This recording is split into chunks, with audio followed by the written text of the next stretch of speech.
Molweni ngiyabingelela sanibona ngalesikhathi nangalomzuzu.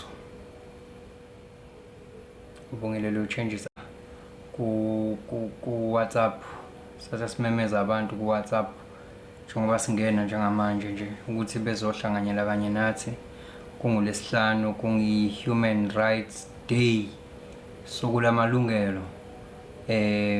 Ngiyakubingelela ke umuntu lapho khona enala umbuka khona ngalesi sikhathi ubingelelo changes Akasha uthi kungenzeka noma yini noma inini noma kanjani kunoma ubani ngoba impilo ayisiyona lento ucabanga ukuthi iyona. Possibilities are infinite in the universe. Your own consciousness is your own limitation. Kukude lapho esisuka khona futhi kukude lapho esiya khona. Beka phansi umoya ungatatazeli uyabona. Ngalesi sikhathi ke nganza kwethu ngiyazi ukuthi abanye bazothi hawu mabengena bazothi awusasibizi manje suvele ungene nje kushuthi uLesihlanu sokuwusuku vele oba live ngalo. Ngiphoxe uFacebook kade ngithi ngiba live kuFacebook nje manje ngoba siyazi ke ukuthi ngino Facebook omusha. Lo mdala uFacebook wadliwa isikhonyana. Ngino Facebook omusha so ngithole imbibizane lapha ku Facebook nge-network signal. Angazi ke nala ukuthi kuzoba isimo esifanayo yini se-network signal. Abantu ke bazosifica ngendlela bazosijoyina ngendlela ngoba ngiyazi ukuthi abantu make babona ukuthi ngi-live bayaphuthuma bephuthume ngapha bezoza ukuthi umyalezo enguphethe enguthunyiwe uthini. Ngiyakwazi ke lokho nje by default ukuthi kunjalo. Bayashiya nje phansi abantu bathi cha ake ngilalele la ukuthi uchanges yini ayiphethe namhlanje ngoba akavele angenele ukuzodlala nje noma azontela khona into asuka ayiphethe abantu abasuke bezohamba nayo. So ke ngiyakwazi lokho. It's only if uma ngabe umuntu mhlawumbe uthola ukuthi ubusy ubambekile ubambe lokho kumbambile noma usendleleni akaphethe ama headset noma kuyini kodwa nje mayebonile isikhathi enaso bandla cha I know the people abawumndeni noma abangisurroundile abantu kanye nama bangilalelayo they make it a point ukuthi they come through if ngi-live. So ke we still gonna see them lana ke. I don't know whether sine feature entsha yini noma what is happening. I really do not know. It seems like because I used to share live then now I am compelled to share it. No, people will see, people will be notified. Angithi uTikTok now uyawenza umsebenzi wawo ukuthi utshela abantu ukuthi changes Akasha is live right now. But abanye bathatha advantage ka YouTube. Ngiyacela ukunibingelela nani lapho ku YouTube. Ngiyanibingelela kakhulu, ngiyanibingelela nganza kwethu. Ngiyanibingelela. People, I know there are people who are leaving comments lapha ku YouTube. Just like uThabethe Zudwa Thabethe uyayishia i-comment, uyayilandela kakhulu into engiyikhulumayo, uyazinikeza isikhathi sokuthi alalele ukuthi yini engizokhuluma ngayo ngaso sonke isikhathi. Uyazidedicate uyakudla okunomsoco. Mina ke I don't talk about izinto engiphuma kuzo ngoba ngabonza zingisizanga lezi zinto. I don't talk about those things. Lezi zokuthi khona umuntu okuloyayo noma khona umuntu osebenza idlozi, khona umuntu owathatha ingubo zakho zokugqoka, khona umuntu okubophela inhliziyo. Lezo zinto lezo even zingaba khona but they should not take a front seat empilweni yomuntu kube izona zinto ezizomela discuss ngazo lezo. They should not take a front seat lezo zinto ukuthi khona umuntu okuloyayo, khona umuntu okuzondayo, khona umuntu okubambela inhliziyo, khona umuntu owenza this and that ngempilo yakho. Those things should not given a priority. Khona izinto emele sinikeze priority empilweni yomuntu, hayi lezo zinto lezo. Izinto asikwazi phela ukufocus ezintweni esingayifuni. Uma sifocus ezintweni esingayifuni we are suffocating lezi sifunayo. We are not giving them enough attention, so ngeke zizikhulu izinto esifunayo if we are focusing on things that we don't want. Ref B, hi Ref B, ngiyakubingelela futhi ngiyakwemukela ngalesi sikhathi. Hey Nkosi yami, umuntu usazothethiswa ke la bakhona nje abasazongena bethethe. Ngicela bengathethi mabengena Nkosi yami, bengathethi bethethele indaba kalesihlanu ukuthi uLesihlanu kahle kahle changes sekuwukuthi usu-designateile ukuthi uyangena nangawo. Cha, angidesignatile but kwenzeka ngale ndlela okwenzeka ngayo. At least uyatholakala u-live ku-YouTube ke uma ngabe kuwukuthi umuntu uzothi changes ungena nangoLesihlanu sibe sazi kahle ukuthi wena ungena ngoMgqibelo nangeSonto, kulungileke. Ngiyoxolisa ngalokho noma ubani ozosho lokho ngizoxolisa, uzobe right, kodwa u-live uzobe ukhona futhi ku-YouTube because I know people are holding me accountable so much. Aniyazi into engiyithola kuma-inbox nento engiyithola ku-WhatsApp laba abanenamba yami. Ngithole enye i-accountability, even in Facebook ngithole enye i-accountability ukuthi wena awuzange uzobe ube live kade uthe uzoba live. Thothi ngi-accountiswa ku-Facebook ukuthi angizange ngibe live ku-TikTok. Yezwa manje accountiswa ku-Facebook ukuthi angizange ngibe live ku-TikTok. So those are the people ke enginabo la.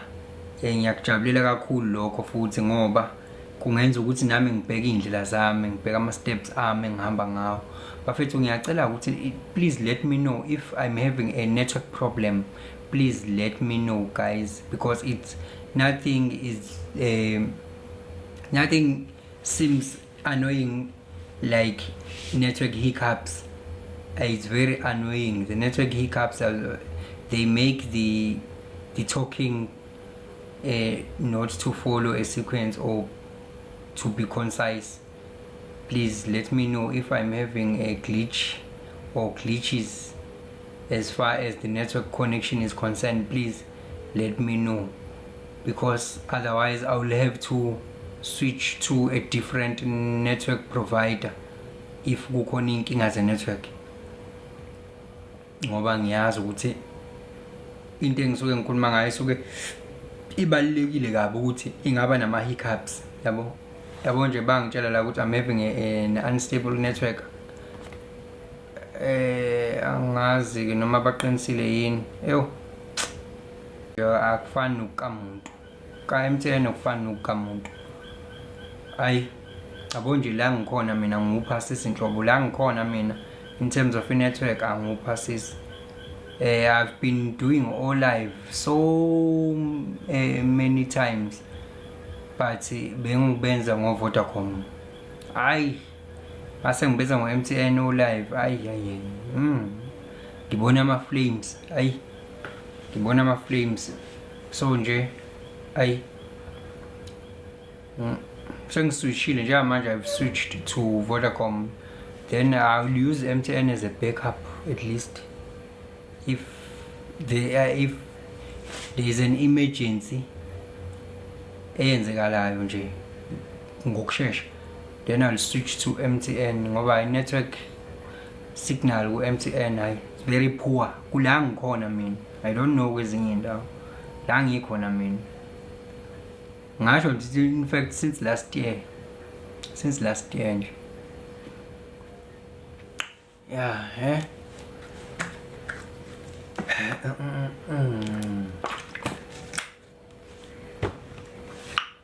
Good people, today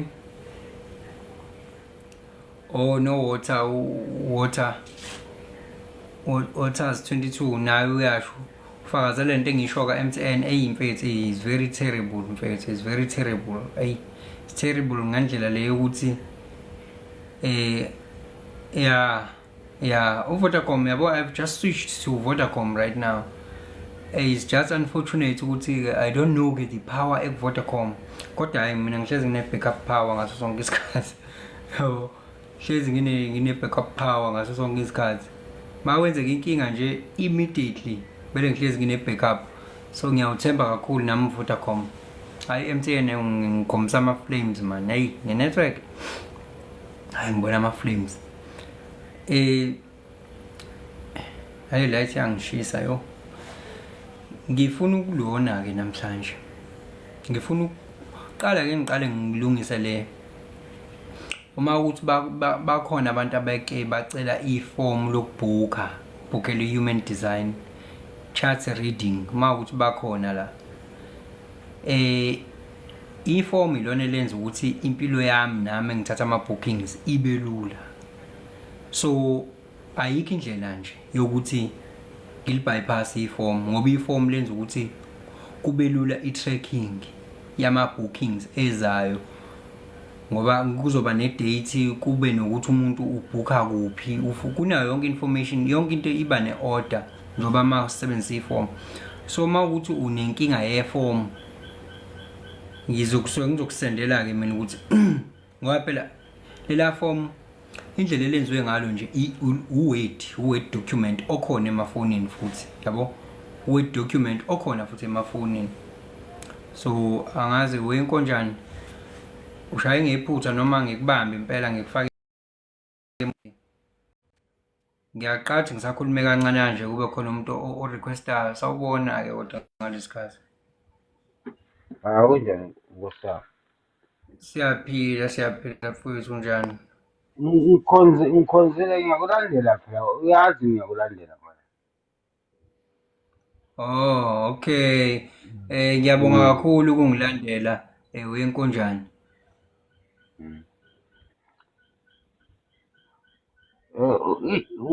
Luthini udaba namhlanje? Luthini udaba lwanamhlanje? Uzoluza nje udaba lwanamhlanje, khululeka ungatatazeli, uzoluza nje, ngizolusho manje. Okay. Ngizolusho manje. Okay, siyabonga mfowethu.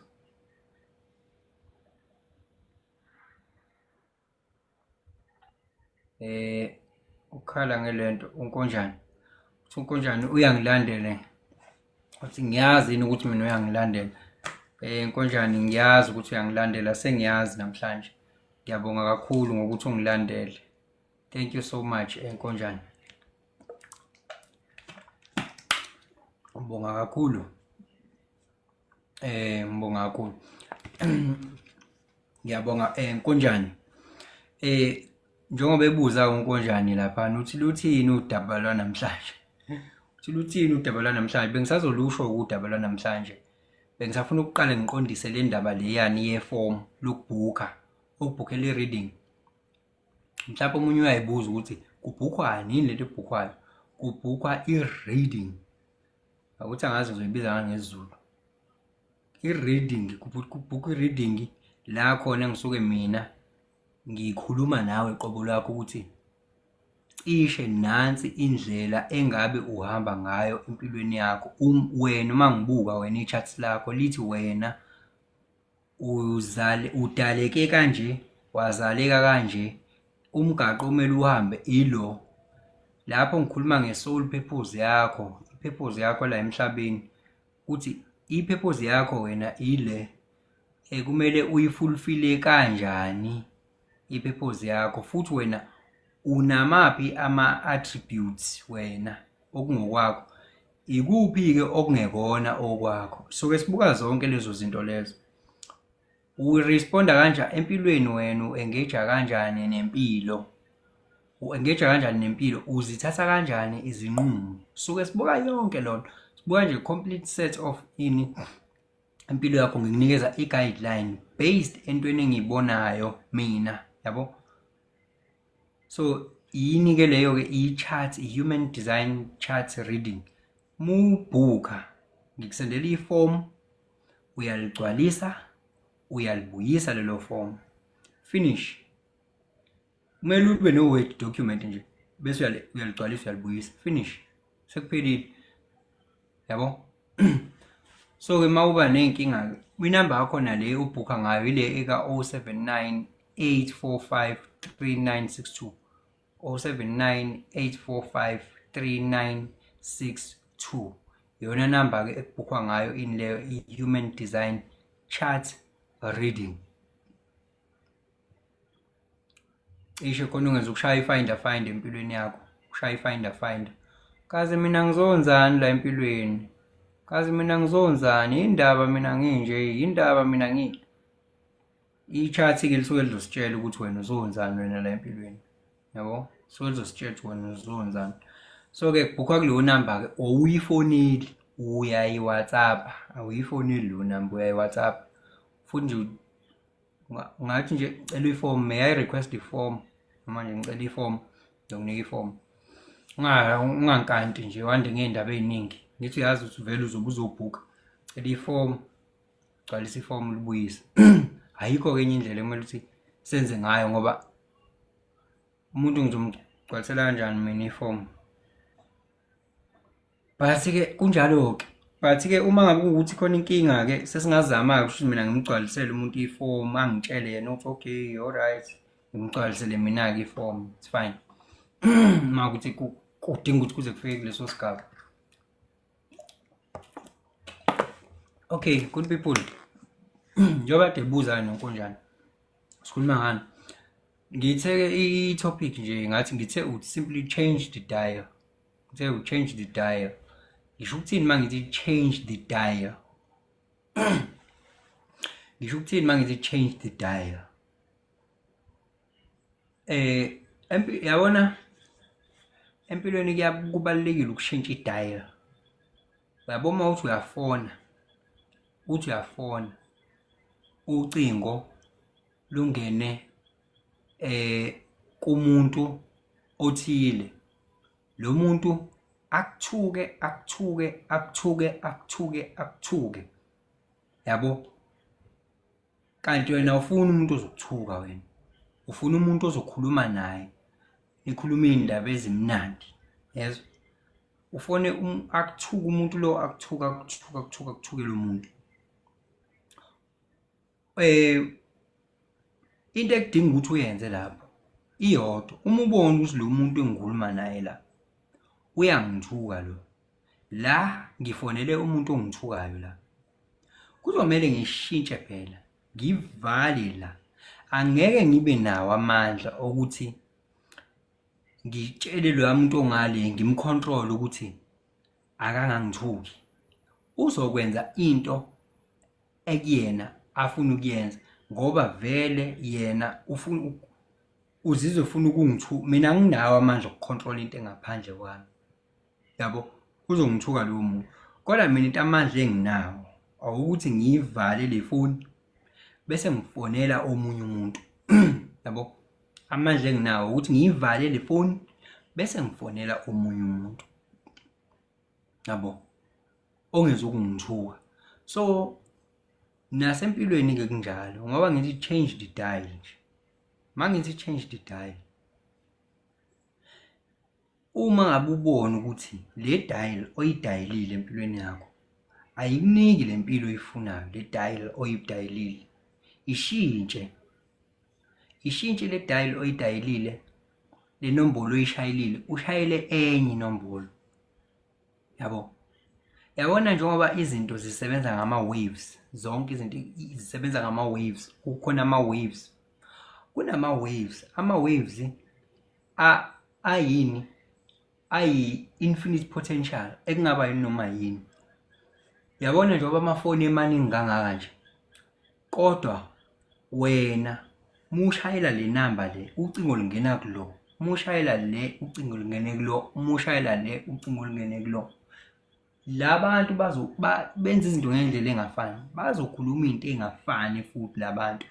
Kodwa wena uwedwa wena ungakwazi ukuthi wena ushayele lo. Yabo? Manje lento ikutshela ukuthi empilweni uma ubona ukuthi le situation obhekene nayo empilweni njengamanje, le mpilo oyiphilayo njengamanje, le reality oyibonayo njengamanje empilweni yakho akuyona le oyithandayo oyifunayo. Awunawo amandla okuyishintsha yona qobo ukuthi uyayishintsha. Ngeke ukwazi ukuyishintsha yona qobo impilo. Wena into ozoyishintsha wena uzoshintsha wena. Ngeke uzishintshe impilo, uzozishintsha wena bese uthola enye impilo. Hayi ukuthi wena uzoshintsha impilo. Impilo ngeke izishintshwe wena. Yayizwa leyo nto? ngeke izishintshwe wena impilo. Wena uzozishintsha wena. Wena uzoshintsha ingqondo yakho. Bese ushintsha ingqondo yakho ke uzobe lapho ushintsha ideal. Uzobhekana nani? Uzobhekana nenye impilo. Yabo? Ilula nje kakhulu lento le. Lento ilula lula. Just like yabo nje njengoba ubuka la. Uma ubona ukuthi lento oyibuka la akuyona lo uyifunayo, akuyona lo uyithandayo wena, ayihambisani nawe, awunawo amandla okushintsha mina ukuthi mina angikhulume ini njengamanje. Awunawo lawo manje ukuthi ungishintshe ukuthi angikhulume ini noma ngigqoke ini manje noma awunawo amandla okushintsha leyo reality. Kodwa amandla unawo wena awukuthi wena ungazishintsha wena ukuthi wena utshela isandla sakho ukuthi asicofoze ubheke sishaye next siyobuka enye video. Yabo, unamandla ukuthi wena utshela isandla sakho ukuthi asishintshe le video le uhambe ubuka enye video noma wabo enjoy enye content. Yabo, so awukwazi ukushintsha mina ngala, uzoshintsha wena ngalapho. Yabo, khona uzo experience enye content oyifunayo. So impilo idaleke ngaleyo ndlela. Awukwazi ukushintsha ama experiences akho lawo uthi ubhekana nawo manje, awukwazi. Kodwa uzoshintsha ingqondo yakho khona uzothola amanye ama experience. Awukwazi ukushintsha wona ama experience qobo lwawo. Lento ifana nokuthi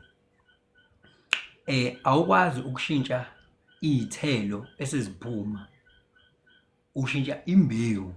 Yabo, awukwazi ukushintsha ini? Izithelo. Izithelo sezi end results. Kodwa uzoshintsha ini? Imbewu uyifaka phansi. Okukuthi wena uzoshintsha ingqondo yakho, izinto ozifaka la engqondweni yakho, ama belief system, yonke into oyifaka la engqondweni yakho, mindset noma world views owafake la engqondweni yakho, iwona ozowashintsha. Bese kushintsha ini? Izithelo nempilo yakho nereality oyi-experienceayo. Awukwazi ukushintsha i-reality qobo lwayo, uzoshintsha ingqondo yakho. Yabo, ngoba indaba ungeke ukwazi ukushintsha i-reality. I-reality ngeke uzokwazi ukuyishintsha ngoba i-reality yakhiwa ingqondo. Ayikho i-reality ngaphandle kwengqondo. I-reality nengqondo into eyodwa, mind and matter. So manje awukwazi nhlobo. Yazi lento ifana nani? Lento ifana nesithunzi. Yabona isithunzi mangabe isithunzini, yabo isithunzini njengoba ngimi kanje isithunzini. Nasi isithunzi la, yabo. Lesi sithunzi lesi angikwazi mina ukuthi lesi sithunzi ngasishintsha nhlobo. Ngikwazi ukuthi singashintsha ngoba lesi sithunzi asikho singekho lesandla. The only thing I can change ukushintsha lesandla lesi mina mangifuna ukushintsha lesi sithunzi lesi. Impilo isithunzi. Impilo nje isithunzi qobo. Yabo, it's a delayed reflection. Isithunzi sengqondo impilo. Mina okwami ukushintsha lesandla lesi ngithi mangifuna semncane ngithi then lesithunzi soshintsha. Mangithi lesithunzi siyashintsha, ngithi isithunzi siyashintsha, ngithi sishintsha ngalendlela le engifuna ngayo. Yabo, kodwa angikwazi ukushintsha sona qobo. Sishintsha ngoba mina ngishintsha isandla. Yabo, so anginawo amandla okushintsha isithunzi. So nawe awunawo amandla okushintsha impilo. Awunawo lawo manje ukuyishintsha impilo eza kuwena. Wena unamandla okushintsha ingqondo yakho bese kuza lempilo le oyifunayo wena. Yabo, manje people are getting it twisted. They are getting it twisted. Change the dial. It's simple. Change the dial. Yabo, uma usushintshe the dial, njengoba isibonelo kade ngisenza nje ngithi mina awukwazi uma ngabe ukuthi lo muntu omfonelile akakhuluma indaba oyifunayo, vala phela. ufonele omunye ngoba ngeke ukwazi ukumenza ukuthi lo muntu kade umfonele la khulume lezi zinto ezifuna uwena. Vala ifoni ufonele omunye. We are just changing the dial empilweni, yabo. Kodwa manje abantu bafuna ukushintsha wona qoba ama-experiences. Ngeke beze bekwazi ukushintsha ama-experiences. Good people, ngeke nize nikwazi ukushintsha ama-experiences. So ngositalo. And umsebenzi omningi kumele wenziwe la. Nawo umsebenzi omningi la kumele wenziwe khona. Yazi mfethu, the whole reality yakhiwa ingqondo. The whole reality yakhiwa ingqondo. And ayikho i-reality ngaphandle kwengqondo. So ngeke uzuyishintsha into engekho. Ayikho i-reality xobo. Ngayikho. That is why we say kunjalo futhi. La there is 0.00001 matter. Akho lutho. There is 99.9999999 empty space. Akukho lutho. Izinto zonke lezi zinto ozibonayo ingqondo yakho, zonke lezi zinto ozibonayo ingqondo yakho. Nalokho ukuthintayo ingqondo yakho, nalokho ukutestayo ingqondo yakho. Yonke lento le yakhiwe ingqondo yakho. Into engekho yonke. And wena mufuna ukuyishintsha. Mufuna ukuyishintsha yonke lento. Awukwazi ukuyishintsha yona, ushintsha ingqondo. Ngoba i-reality is consciousness. I-consciousness is meaning. Meaning is a reality. Ayizwa lonto. I-consciousness is a meaning. Is a meaning. Yabo. And meaning determines the reality. Shoot when if you want a different reality, you gotta have a different meaning. If you want to have a different reality, you must have a different meaning of life.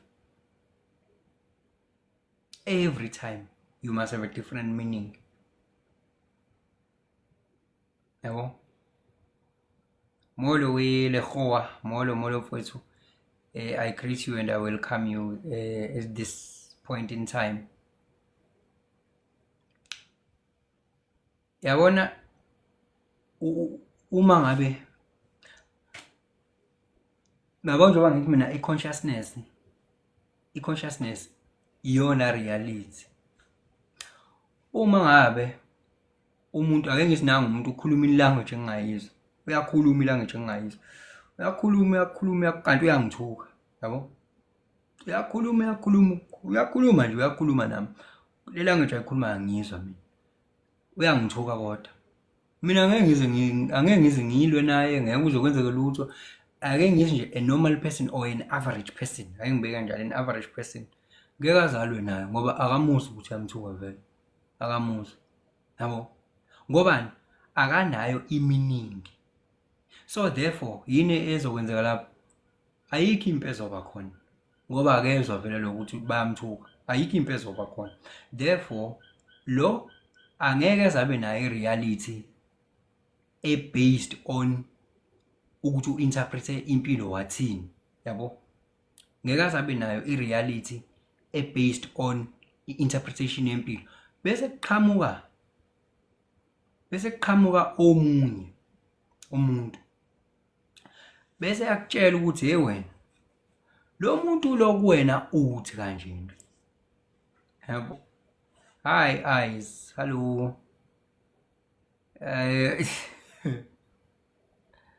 Hayi we eyes mfethu. Asikho vele isikole, yabo njengoba ngilana nje. Ngizozithoba kahle amanxeba mfethu. Ngizozithoba amanxeba nje ngokuhlala nani ngoba ngiphoxwe uFacebook. uFacebook ungiphoxile ngoba vele uFacebook angithi i-account yami yalahleka vele, yamuka namanzi. Manje bekungavumelekile ukwenza live ngoba bengisanda kuyivula le khona. Manje mase ngivumela kwaneyinkinga futhi bengithi ngiyobingelela abantu ba-Facebook ngiyobashiya nomyalezo. Ngavele ngabona ngathi uFacebook ngathi asitholani kahle. Mhlambe ile account yalahleka for a purpose. Ayi ngavele ngathi hayi let me baleka ke, let me switch because I've already prepared a message. Then ngase ngiyithola sengilana ke, and ngishilo ukuthi vele bengilindele lamazwi lawa bengiwalindele, lamazwi lawa bengilindele leyo ke eyes. I was ready for it, and I'm still ready futhi even more for it because people they know ukuthi mina ngiba live ngo Saturday no Sunday kuphela, but they know.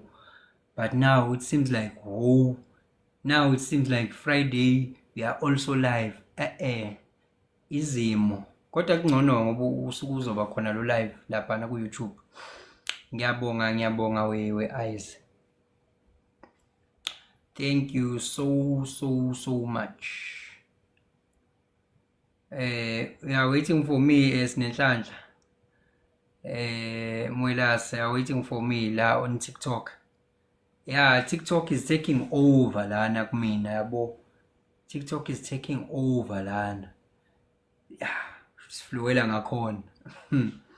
Sifluwela ngakhona. But at least ke mfethu akekho engimshiya ngaphandle. I'm trying mfethu. Lama lokungane engangivele nginawo, lama social media engangivele nginawo initially. Ayikho engithi nginikeza preference enkulu. I'm trying nje to balance things out. Yabo nongenawo TikTok akwazi ukengage nami on Facebook. Nongenawo Facebook engage nami on YouTube. Lawe benginawo initially. Hayi lokho kunyeke ngibonile ukuthi kuzongenza ngibe busy mangiba nama social media amaningi. But ke ya la ku TikTok ake ngithi nje kusahlalekile good people. I-connection is very instant, is instantaneously. Heyiza leyo nto. Ithi ke indaba ke ngizolonga ngiyiphinda lento le. Taking over impela hayi cha. Ya la ku TikTok hayi kunjalo nje Sinenhlanhla. Ya la ku TikTok hayi. TikTok is taking over. Ngizolonga ngiyichaza lento le. Leyo ukuthi ababhukhayo ama readings human design kumina. Leya number by WhatsApp 0798452963 0798452963. Ucela iform ngikunika iform uligcwalise. Lelo form unenkinga kumele ube no weight nje liyagcwaliseka nje uno weight. Isimple kanjalo. So ngiqhubekeke. Angisazi ukuthi bengade ngikhuluma ngani. What I was talking about.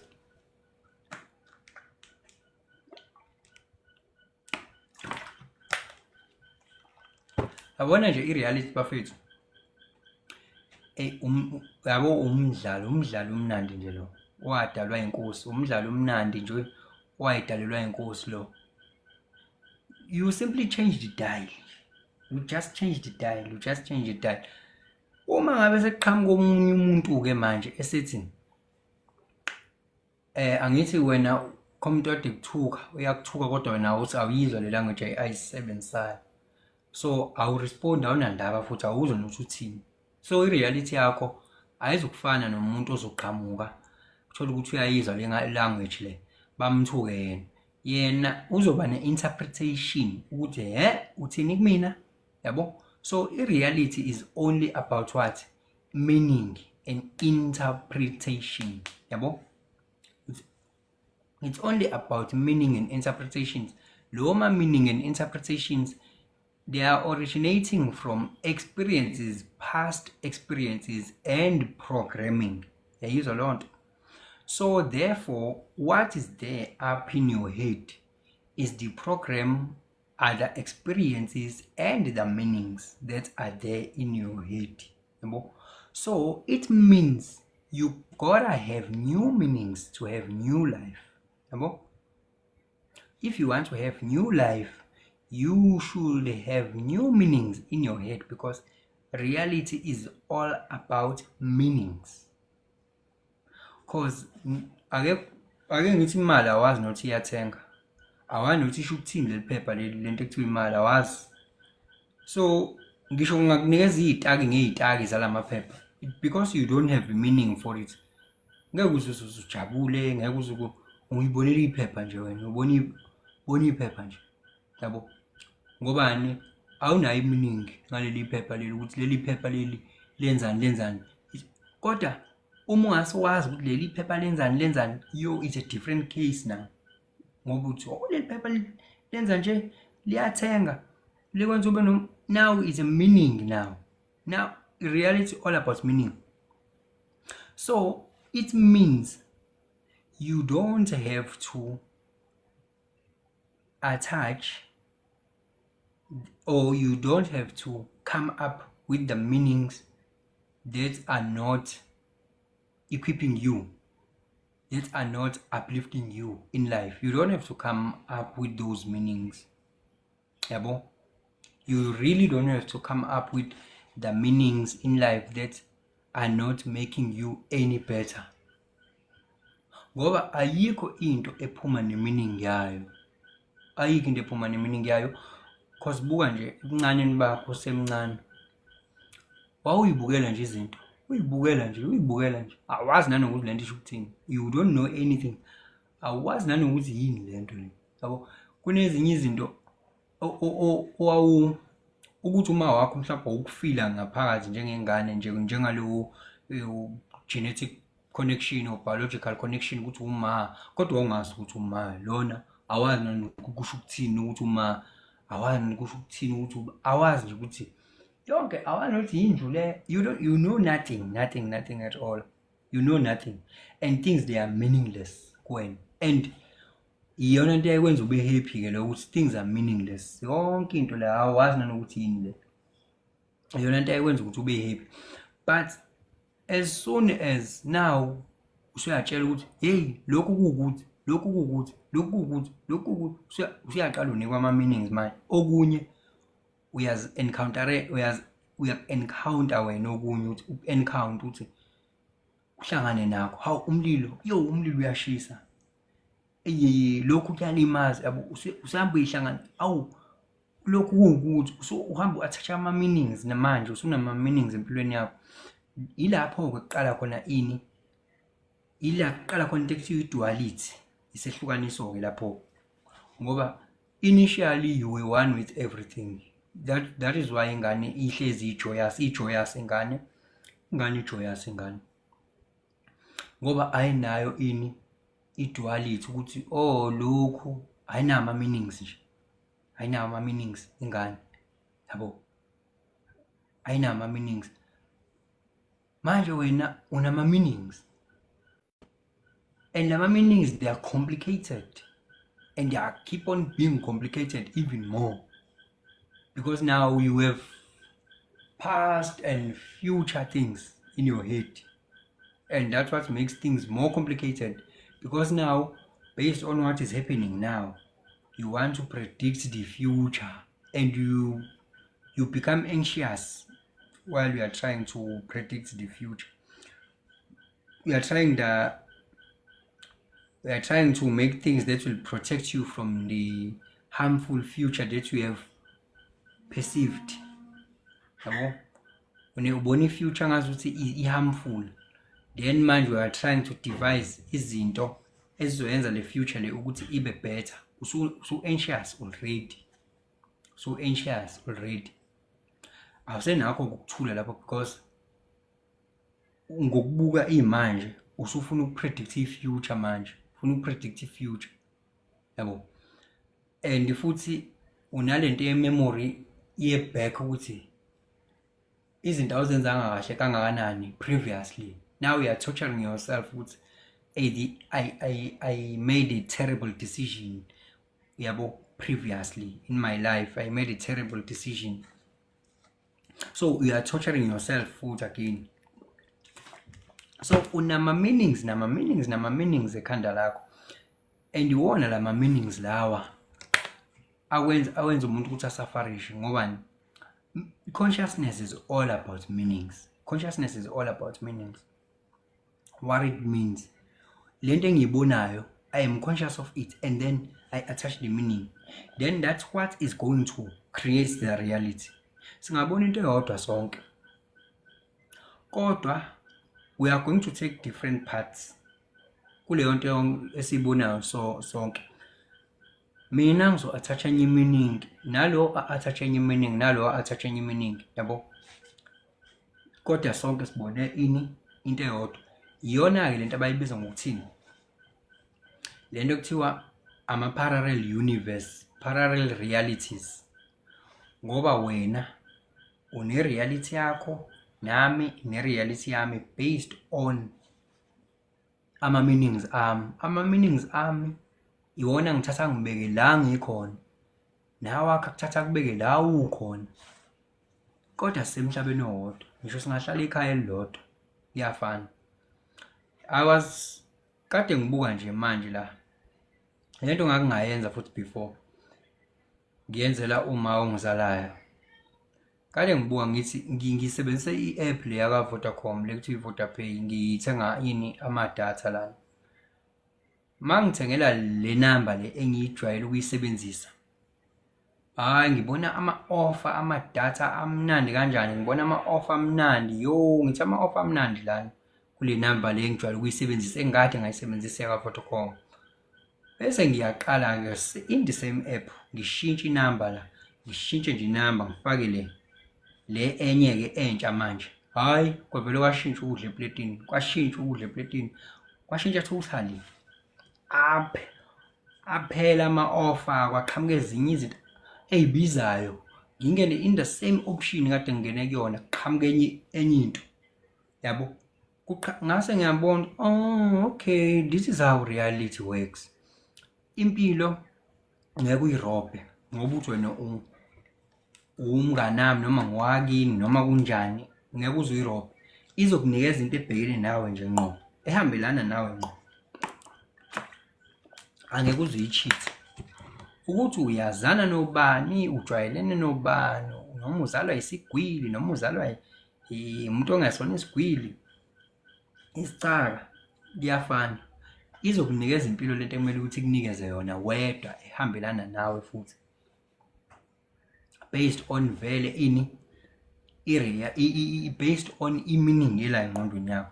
Ngoba yabona laphana kugabantu kade ngithenga ama-data ngaleya number, ayikho into engiyenzile mina ngishintsha inamba ngafaka enye inamba, kwashintsha yonke into ekade ngiyibona ekuqaleni ngenye inamba, ngishintshe ngibuyisele leya, kushintsha yonke into, yabo? Ukuthi vele i-reality it's a data, it's frequencies, yabo? It's mathematical. Life is mathematical. It's mathematical. Ngoba nawe nayo le number le engiyisebenzisa le kade ngithi ngiyayithengela, kwavela ama-data abizayo, nayo uma ngiqhubeka ngiyisebenzisa, ngoba isetshenziswa phela the same consciousness, angithi uma ngiqhubeka ngiyisebenzisa ngizolonga ngenza izinto engizenzayo ebengizenza futhi kule number le ebikade inginikeza ama-offer a-better. Ngizoyenza lento ekade ngiyenza kuyona leya, ngiyenze nakule entsha, ngihamba indlela ebengiyihamba ngale ebenginika ama-offer better. Then nayo le entsha inamba izogcina nayo isinama-offer a-better njengale futhi, yabo? Zombi njengamanje sekuyilento ekuthiwa yini,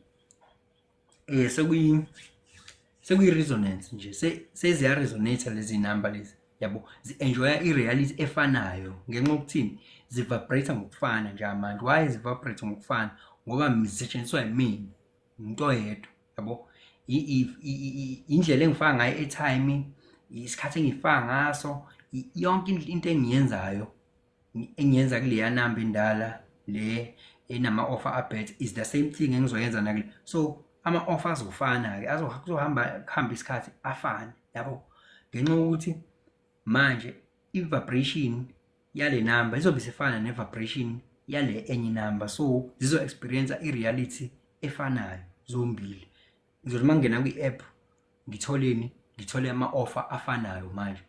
Kodwa uma ngithola enye inamba futhi, uma ngase le number nginikeze omunye ke manje omunye enze ezinye izinto ngenye indlela izomnikeza amanye ama-offer futhi naye yabo angafani nawo ama-offer yabo ngenxa yokuthi naye yini i-level of vibration yakhe i-level of vibration yakhe isho ukuthi akenze izinto yena ngale ndlela azenza ngayo yabo ngoba mina uthola ukuthi mina ngiyayifaka i-airtime mina nginqena ukufaka i-airtime so ama-offer ami vele kwi-app mase ngithenga ama-data azoba ngcono ama-offer based on ukuthi mina vele angisabe ngizinemali so ngiyathenga so ama-offer ami azoba ngcono kodwa mangiyinika le number umuntu ogodolayo nemali ene-mindset ukuthi ayimali imali iyabekwa imali iyagodlwa uzokwenza njani ngaleli khadi uzolincisha i-airtime angayifaki i-airtime njalo as a result meya kwi-app yaka-Vodapay angeke azathola ama-offer azotholwa yimi ngoba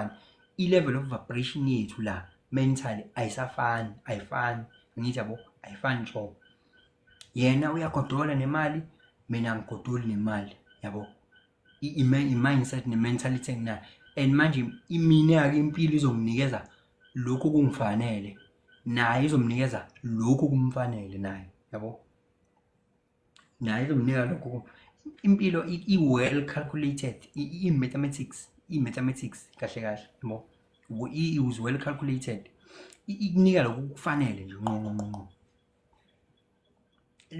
le mindset kuwena iproducela yona back kuwena yabo i-mirror reflection ungalinge kwenza iphuthu uyibuza ukuthi wena kungani mina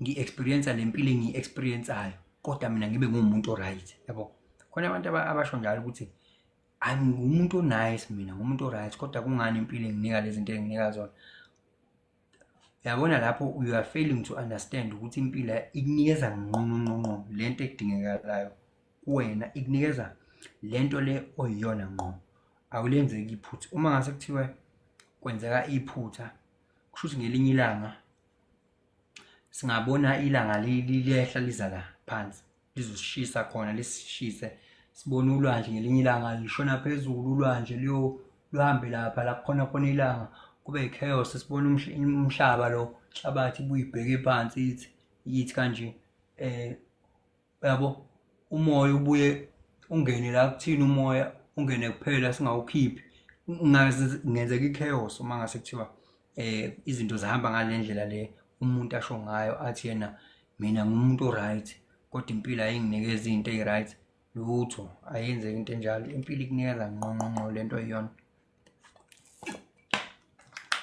wena into kusukumele ukuthi uyi-check-e nje ukuthi wena yini le icashile wena ongayiboni buka ukuthi yini lento ecashile wena ongayiboni ngeke uze kwenzeke phela wena uyi-universe angithi uyi-universe ngenzeka kanjani ukuthi i-universe iqamba amanga into ecreate lento njengoba uyibona nje ngeke uze kwenzeke lokho so wena uqonda ungitshela ukuthi ngelinye ilanga ngenzeka iphutha nje inhlabathi ibe phezulu isibhakabhaka sibe sezansi uma ukuthi wena uthi impilo ikunikeza into ongeyona wena khona abantu engiyengibeza bethi angathi ngivuna nengakutshalanga ke manje akekho umuntu ovuna into angayitshalanga uvuna into oyitshalile nje straight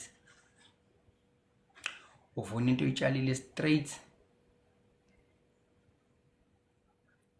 uthi umuntu ngathi ngivuna nengakutshalanga manje hawu ngathi usuvuna nongakutshalanga kanjani manje uvuna lento oyitshalile nje ukuthi wena ubonaka ukuthi utshale nini kanjani ubona mase uvuna angithi isivuno usu-conscious uma uvuna uyabona ukuthi ngiyavuna ke manje yabo uyabona ukuthi u-conscious aware kodwa ngesikhathi u-executor into ngekho aware yona awukho aware of ama-causes wena aware of ama-effects ngoba ula emhlabeni ama-causes awukho aware awaboni ngobani ama-causes a-subconscious lokhu njani akho yabo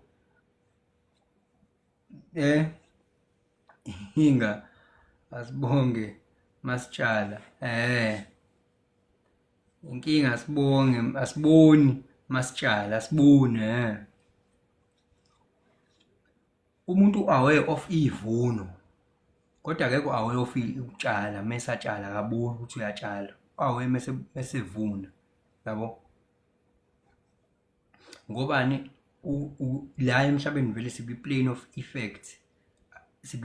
effect i-causal plane ayikho la emhlabeni i-causal plane ibi-mental plane and spiritual plane so manje kwi-mental plane abantu abaningi benza izinto bakwi-autopilot babo bakwi-autopilot mangithi bakwi-autopilot benza izinto bengaboni ziwu-automatic baziprograma ababoni ukuthi bayayenza lento ziningi ngabe izinto zenza ukwi-autopilot nje kuzona uma ubona into awunaki wena ukuthi usheshe umqondo wakho ugijime wenzeni lento into oyibonayo within a fraction of a second awunaki wena ukuthi ingqondo yakho ikutshela ukuthi so fast ngobani isi-automatic lento uthola ukuthi umuntu umeke abona kukaningi mhlambe sothi umeke wabona umuntu rich fast wabona imoto enhle nje yabo umuntu ogezile nje uhamba ngemoto enhle ziningi izinto ezingenzeka omunye uthola ukuthi uvele fast ugijima ukuthi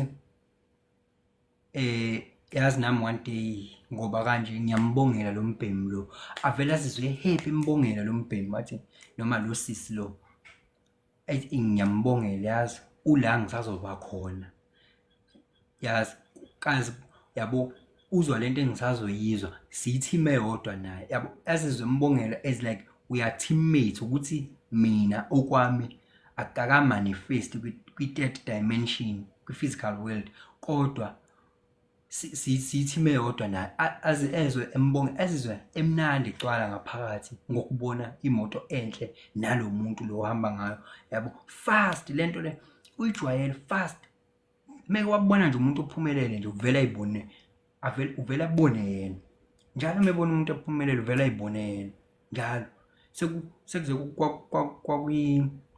kwi-subconscious mind ngaso sonke isikhathi so usekuyi-autopilot njalo ke mebona into njalo mesebona into enokwenza ne-success enokwenza nabantu abathatha ama-holiday nabantu abanema yabo yonke lento le uvela ayibone yena kuyona and into eyenzekalayo ngoba uvela ayibone imenza abe happy so manje usevela shut down izinto ezimenza ukuthi ehle lapha usefocusa kulezi zinto lezi ezimenza lezi zabantu abasuccessful izitori o success story ngisho ebuka la kuma podcast ubuka ama success stories ukuthi ngaba how did I become a billionaire I was a billionaire at the age of 18 yabo isishintshile manje mindset yakhe into esizo lo muntu ngeke angaphumeleli ngoba manje kwi-subconscious yakhe sekungena manje akaboni uyatshala wena uyabona noma akaboni kodwa uyatshala uzovuna ke ngelinye ilanga ngoba i-subconscious mind iyona into ekwenzela ini reality yakho yabo subconscious mind iyona into ekwenzela i-reality ngoba angithi manje where focus goes energy flows and result shows into esizokwenzeka manje ngoba ufocusa kulento ye-success yena ne-wealth nani lezo zinto akasenaso isikhathi sokufocusa kulezi zinto lezi ezithi kunzima ukuphila ngidliwela umuzi noma ngidliwela imoto noma ngidliwela unkosikazi akasafocus kulezi zinto lezi ezikhathazayo ngithi ngisho ngathi mina i-reality meaning manje into esiyenzeka yena ngokwama laws of the universe manje ngokwama laws of the universe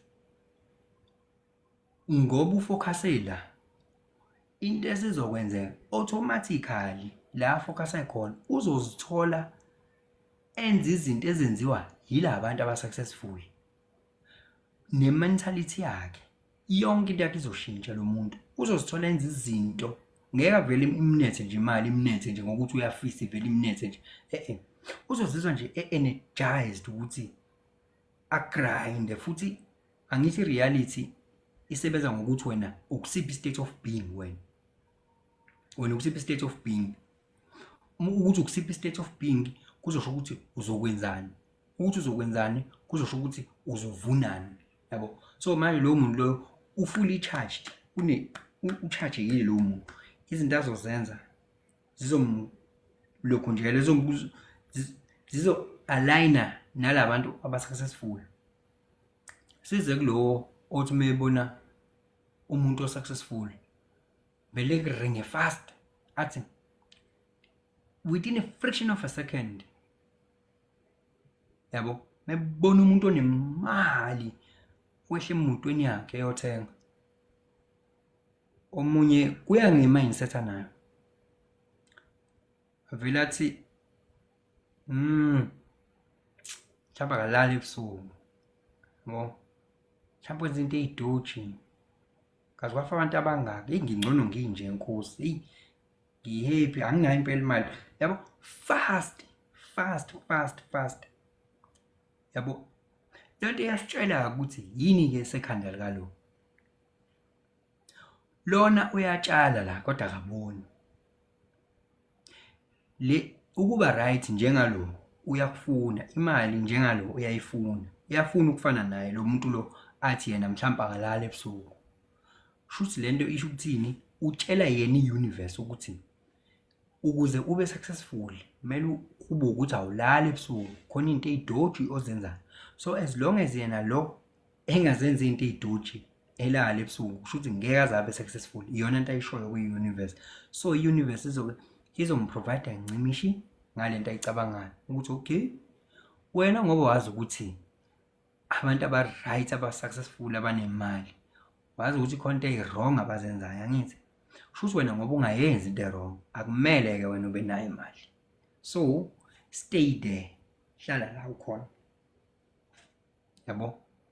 By law akayindawo-ke yini i-mindset and mentality yakhe. Ngokubona nje umuntu, lezi zinto engikhuluma ngazo azithathi isikhathi eside mazenzeka, zenzeka fast without your conscious awareness.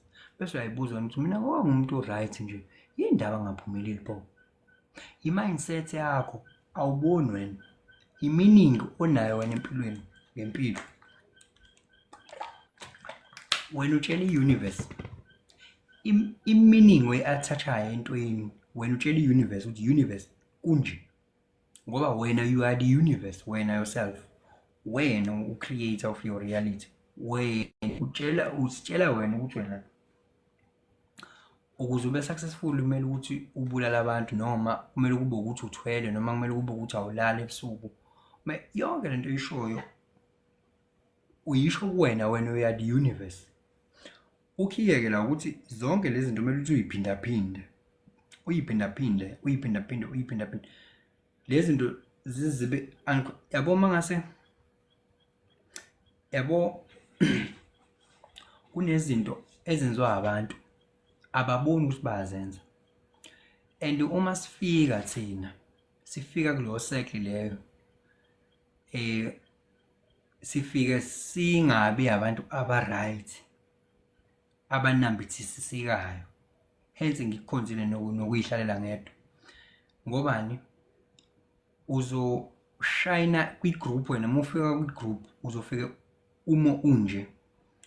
Uma ngithi uma unje, ngisho uma ubuka impilo ngale ndlela le engiyibuka ngayo, not like everyone else. Uma ufice abantu abanga-vibrate high, abangekho highly conscious, abanaki labo bantu, abawanaki ama-shadow aspect abo, ama-dark side abo abenza ukuthi baqhubeke bebe kule level abakuyona empilweni. Abakunaki lokho. Bona bazazi abantu aba-right, abantu abanomusa, abantu bayibeka nje in the right position, and then you wonder why impilo ingababeki in the right position. Then bayibona abantu aba-right kanjalo.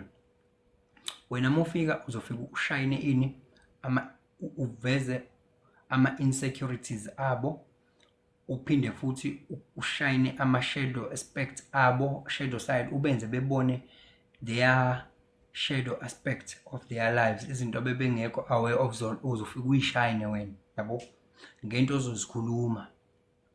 into ozozikhuluma bazoba uncomfortable ukuthi because they don't want to face their demons, they don't want to face them, so bazoba uncomfortable ukuthi wena ubenza manje to face their demons. Akanaki ukuthi yena uhlezi bad mouth abantu, akanaki yena ukuthi mhlambe ziningi izinto ezenziwa abantu, benza izinto ezi-in contradiction nento abayifunayo bona, bakhuluma izinto ezi-in contradiction nezinto abazifunayo, yabo. Benza bafocuse entweni bona abangayifuni, yabo, bafocuse kuzona bona. So yangivumela uSandi uthi true, people, it's easy for them ukuthi bafocuse entweni abangayifuni bese be create reality abangayifuni bese bayabuza ukuthi kanjani.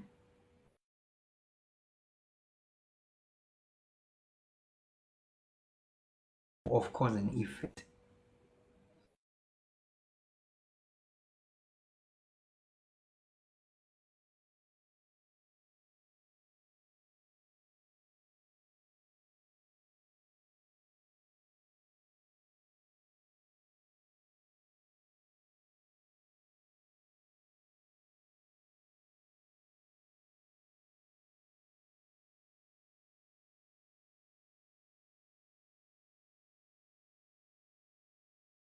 Yini connection yami la,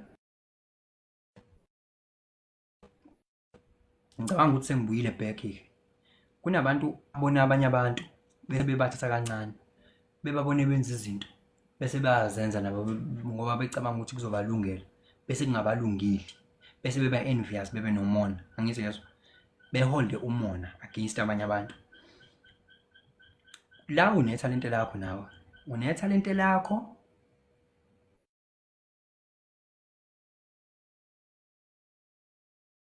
owazalwa nalo, unento zakho okuzokwenza uba inkingi yodwa ukuthi wena awazi ukuthi iziphi into zakho, yabo. So yingakho nje mangigradele i-chart, ngenze i-chart reading e-human design, ngikutshela nanokuthi yini wena i-soul purpose yakho la emhlabeni. Uma nje ngigradele i-chart kumele ngikutshele ukuthi wena nansi i-package wena oyiyona, kahle kahle wena nansi i-package oyiyona. So uma ufuna ukuyenza i-reading ngishilo ngathi uWhatsApp inamba 079 845 2963, ngithi yezo. Khona umuntu azoyeka ukushaya i-copy and paste ukuthi usibani ufuyile unemfuyo, uma usucabanga nawe ukuthi nami ufuye uba nemfuyo kuzokulungela. Wena zazi wena, ukuze uzazi wena-ke mina can guide you ukuthi uzazi wena. Will touch kuma aspects empilo yakho ku-human design chart reading. Wena kuleyo namba nje uzocela iform kuphela, ungalo uchaze into eziningi. Uthi Isaac, this is deep and idinga umuntu enze self introspection now, from now repent and start afresh, yabo. Suzazi kahle kunjalo nje we-eyes.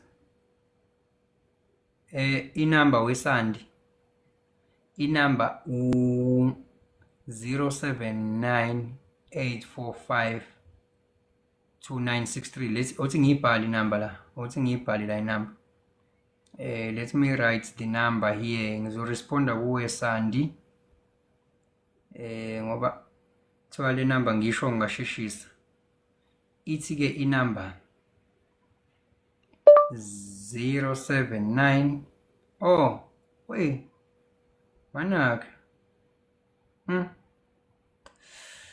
hawe akazi bengenzani kwavele kwathinteka lento lena ke yadraya nomphela ke manje. Yo aw iyo yazi avele yaphazamiseka ke lokhu ngana yami lana, avele yaphazamiseka ke ula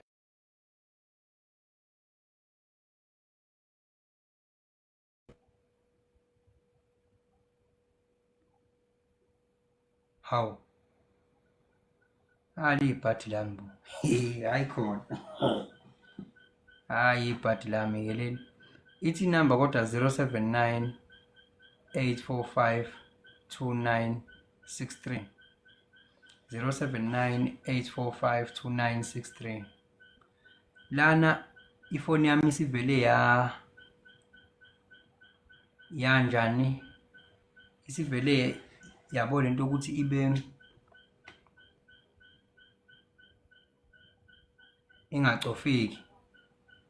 Sivele awuthi ngeke ngikwazi angiyazi ukuthi yini lento eyenzayo la.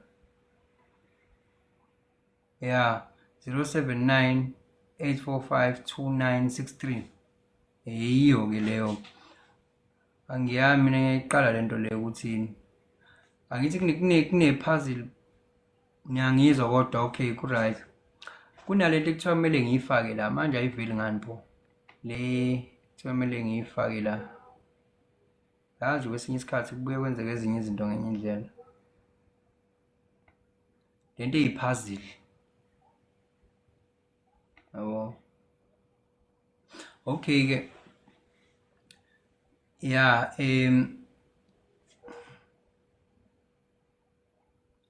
yiyo ke lento engisho guys ukuthi ke uma ke ngikuridela i-chart njengoba lapha ngizobe ngikuridela. So bese checker zonke yabona lento mangikuridela i-chart. Asikhulumi ngalento ukuthi walahlekelwa ama-under, walahlekelwa izikipha, walahlekelwa yini. Asikhulumi ngalezo zinto. Ngoba ayikho into engaphandle ekumele ukuthi uyishintshe, ayikho. Yonke into emele ukuthi uyishintshe ingaphakathi kwena. Know thyself. Into emele ukuthi uyazi uwe, into emele ukuthi uyazi. And mina ke masuke wenza ubook human design chart reading, ngisuke ngizokwenza ukuthi uzazi wena. Yabo, uzazi wena qobo la ukuthi okay, mina ngikanje mina kahle kahle. Uye ukuthi ube umuntu ongayena. Uzenze nje nomuntu ongayena. Yabo. Uyeke nokuthi uzenze nje umuntu ongayena. Kanti uprogramme angeke uzohanjelwe izinto kahle uzenze umuntu ongayena. Yabo. So leyo number bafethu awuyifoneli. Ngiyacela uku-emphasize lokho. Le number ngikulokho nje yona.